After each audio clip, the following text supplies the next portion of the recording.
Have you ever felt that time doesn't quite move the way it's supposed to? That somewhere, hidden beneath the surface of everyday life, there are signs, whispers, that something bigger is unfolding behind the scenes. Not in science fiction, not in religious texts, but right here, right now. One such whisper came from a woman named Jeane Dixon. To many in the 20th century, she was just a strange woman who appeared in newspapers, giving horoscopes and celebrity predictions. But beneath the surface, Dixon's story is something far more unsettling. She wasn't just making educated guesses or parlor tricks. She was seeing visions, vivid, uncontrollable glimpses of events yet to happen. And here's where it becomes truly disturbing. Many of her prophecies came true, not vaguely, but in exact detail. From the death of President John F. Kennedy to a pandemic in the 2020s to the strange silence surrounding the year 2025, her words keep resurfacing, long after most have forgotten them. But Dixon wasn't the only one. Across the world, from a Japanese manga creator to anonymous online figures claiming to be time travelers, others have echoed a similar message. That something about this era, this specific window in time, is different.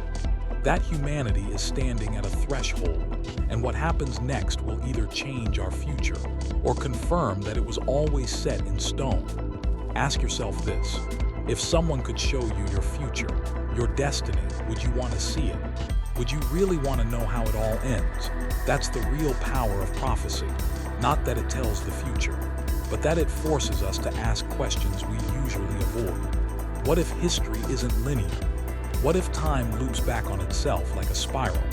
What if the reason some people can see the future is because it's already happened and we're just catching up? Jeane Dixon believed that the world was heading toward a moment of reckoning, a spiritual crossroads where great powers would clash, not just militarily, but morally. She warned that the signs were already here, hidden in plain sight. And most chilling of all, she named the year. She said it would be a turning point in human history, a convergence of crises and revelations. And today, we are living in that year. This is not a call to fear, it's a call to awareness. Because if there's even a chance that Dixon was right, about some of it, about any of it, then ignoring the signs is no longer just naive, it's dangerous. In this video, we're going to trace her life, her most shocking predictions, and the mystery surrounding the final prophecy she left behind. We'll explore not just what she said, but what it might mean. Not just for America, not just for believers, but for every human being alive today. So take a breath, set aside your doubts for just a moment, and come with us into a mystery where the past and future collide. A story where history is not just being written, but possibly rewritten. This is the beginning of something you won't forget. Before Jeane Dixon became known as the Seer of Washington, she was just a little girl in Wisconsin with an unusual gaze and words that seemed to come from somewhere else. She didn't grow up in a mystical household. In fact, her family was devoutly Catholic, grounded in tradition. But from as early as 5 years old, Jeane began to speak about things no child could possibly know. She asked her mother for a black bordered envelope. Her mother dismissed it until a funeral letter arrived, exactly as Jeane described. That was when her family stopped laughing. From there, the visions came steadily. She would see things before they happened. The color of a visitor's dress, a black and white dog her father hadn't yet bought, her brother's future as a famous athlete. Her parents didn't know what to do until one day, a traveling Egyptian palm reader saw her hand and quietly said, "Your daughter can see across time." By her teenage years, Dixon's visions were sharper. She warned of illnesses, sudden deaths, and political shifts. But it wasn't until 1942 that her prophecies began to draw national attention. That year, she approached actress Carole Lombard and warned her not to fly for 6 months. Lombard smiled politely and ignored her. 6 days later, her plane crashed into a mountain. All aboard died. It wasn't a coincidence. People began whispering her name. Jeane Dixon. Soon, she wasn't just predicting fates in salons or private homes. She was summoned to the White House. In late 1944, President Franklin D. Roosevelt asked her the unthinkable, "How much time do I have left?" She replied gently but firmly, "No more than 6 months." And in April 1945, Roosevelt passed away. But perhaps her most terrifying and accurate prophecy came a decade later. In 1956, she told Parade magazine that a young Democrat would win the 1960 election, but wouldn't live to finish his term. She didn't name John F. Kennedy, but her description fit him perfectly. At the time, he wasn't even officially running for president. Then came Dallas. November 22, 1963, President Kennedy was assassinated. Afterward, people remembered Dixon's words. They remembered her saying the killer's name would contain an O, an S, and end with a hook-like letter. Lee Harvey Oswald. OSD, just as she said. After that, no one laughed at her predictions again. But being right didn't bring her peace. The visions didn't stop. They grew darker. She spoke of diseases, global shifts, economic collapses. And she kept returning to one date again and again. A year that, she claimed, would be the most important turning point in modern human history. But what exactly did she see? That's what we'll explore in the next part of the story. But for all the eerie accuracy of her visions, one question lingered. Were these glimpses of the future meant to prepare us, or to warn us of something we could never escape? As we step into part 3, we'll uncover the prophecy that turned Jeane Dixon's gift into a burden, and why 2025 might be the year everything changes. What Dixon saw was not a conventional war. It wasn't fought with tanks or soldiers on distant battlefields. Instead, it unfolded in boardrooms, on computer screens, through economic maneuvers and whispered diplomatic threats. According to her vision, 2025 would be the year in which two ancient empires, each bearing the weight of history and ambition, would enter a struggle not just for land or power, but for the very future of civilization. She wrote of a conflict between two Eastern dragons, locked in silent battle beneath a sky that remained deceptively calm. China and Russia, two nations bound by geography but divided by purpose. In her prophecy, Dixon described a moment when trust between them would fracture. Not with a bang, but with a slow burn, each side maneuvering to seize control of a shifting world order.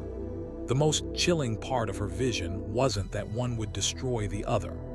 It was that both would be drawn into a spiral that neither could stop, because the true battlefield would not be in Asia, but in the hearts of every other nation forced to choose a side. What Dixon hinted at was a kind of global realignment triggered by a moment of collapse, an economic treaty broken, a cyber attack blamed, a natural disaster misused as leverage. Each event small on its own, but together they formed a chain reaction. And when it began, it would be irreversible. She never said who started it, but she was very clear about how it would end. China would emerge victorious, not through brute force, but by sheer inevitability. She spoke of a red flag rising over places that had never seen it before, not through invasion, but through influence. Economies would shift, alliances would fray, and behind every official statement, every news headline, there would be a question no one dared say aloud. Did we see this coming? In hindsight, many wondered, was Dixon foreseeing a literal war between China and Russia? Or was she using their rivalry as a symbol, one representing a deeper ideological fracture, not just between East and West, but between past and future? After all, her language was often metaphorical. She referred to dragons in conflict, a wheel that spins backward, and a people who remember what others forgot. Some interpreted this as code, suggesting the conflict was more about memory legacy, and narrative than about weapons or troops.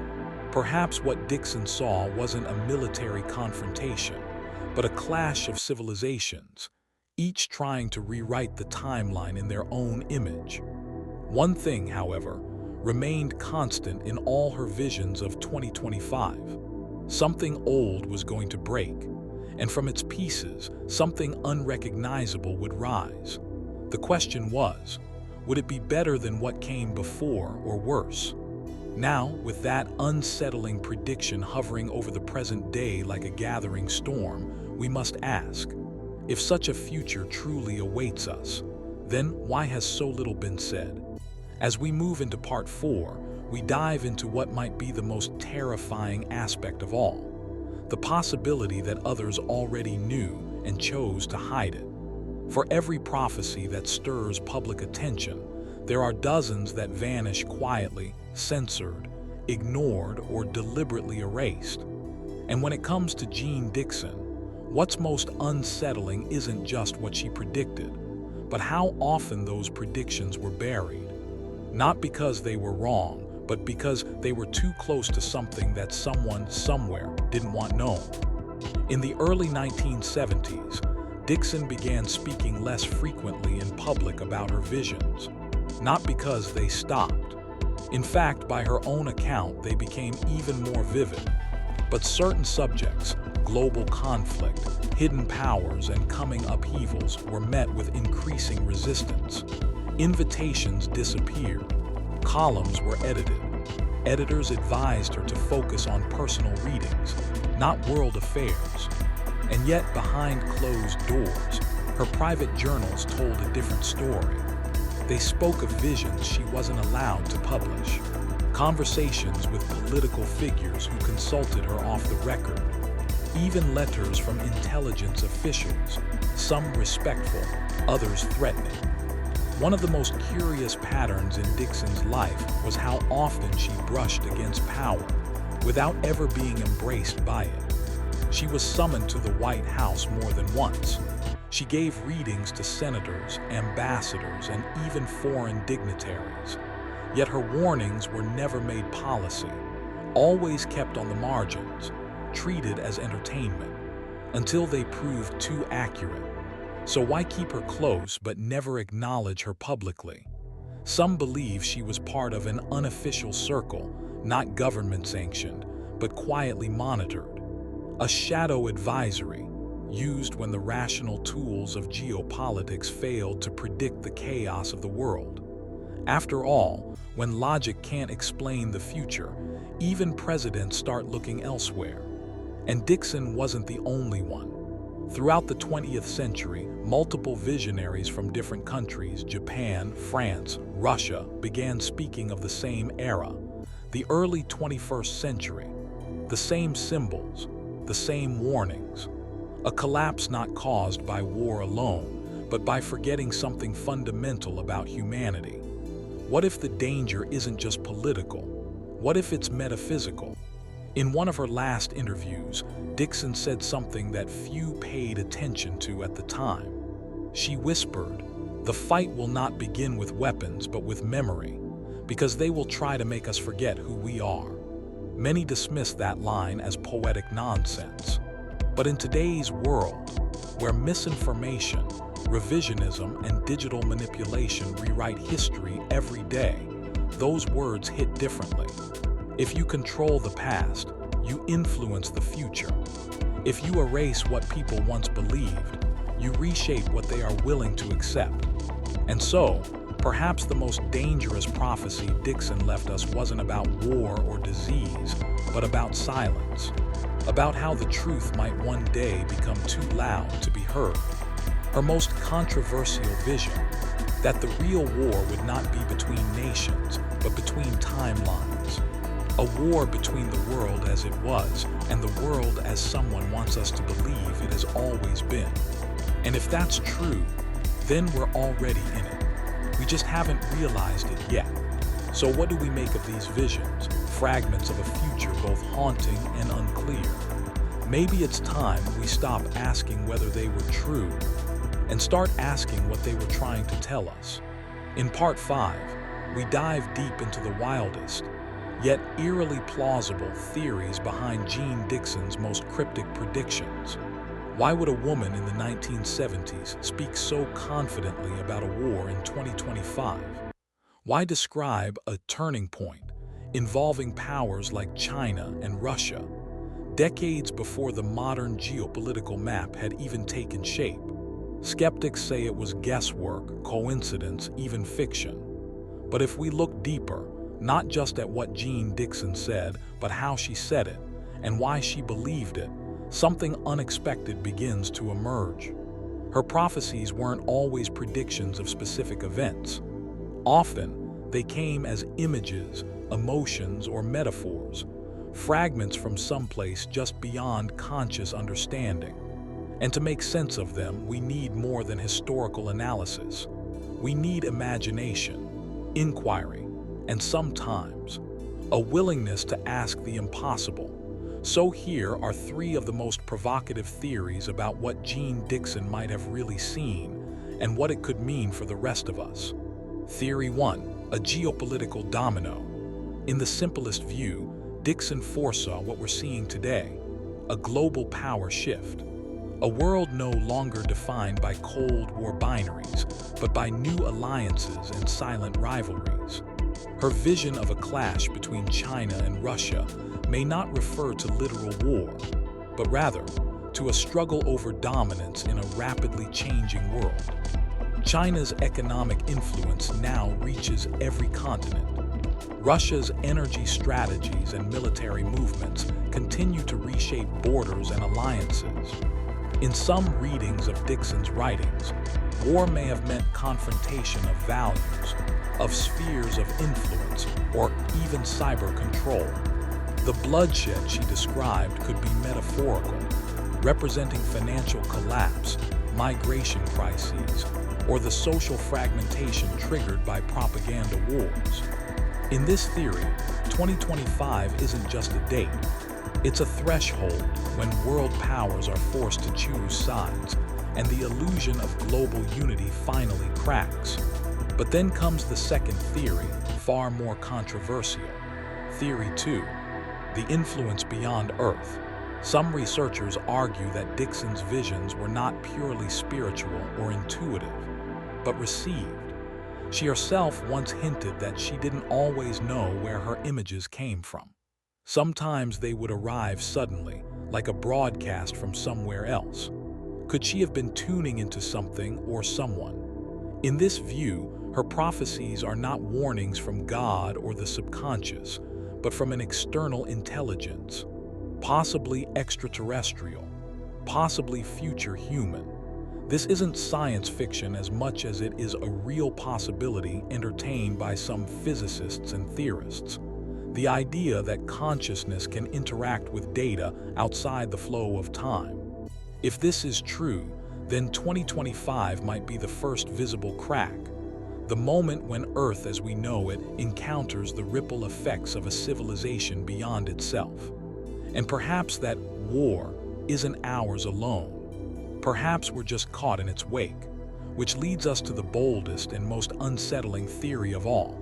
Theory 3, the time loop. What if Dixon wasn't just seeing into the future, but remembering it? This theory posits that time, as we experience it, is not linear, and that individuals with heightened sensitivity, like Dixon, might be able to access echoes from other timelines. In this reading, her 2025 prophecy isn't about what will happen, but what already has happened in another loop, another cycle of history we're doomed to repeat.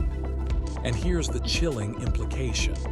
If 2025 truly marks a rupture, a moment where human fate diverges, then what we choose in the present could influence more than our future. It could rewrite reality itself. Think of it this way.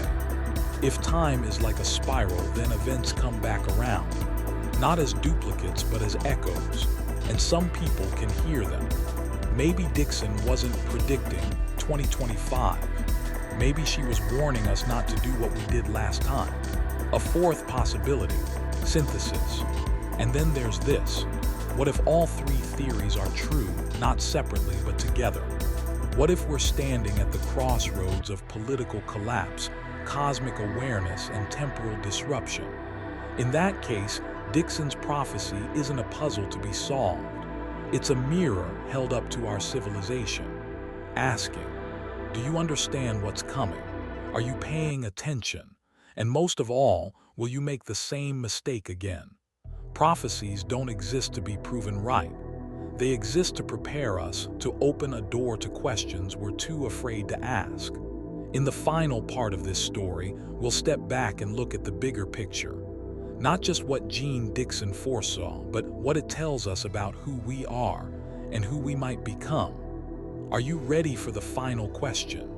Jeane Dixon was never a world leader. She wasn't a scientist or a professor. She was just a quiet woman living in Washington, D.C., with a strange gift, the ability to see what hadn't happened yet. But what made her unforgettable wasn't that all her prophecies came true. It was that a few of them did, and when they did, they hit like lightning. Maybe her visions were only imagination, or perhaps they were glimpses into a layer of consciousness science has yet to define.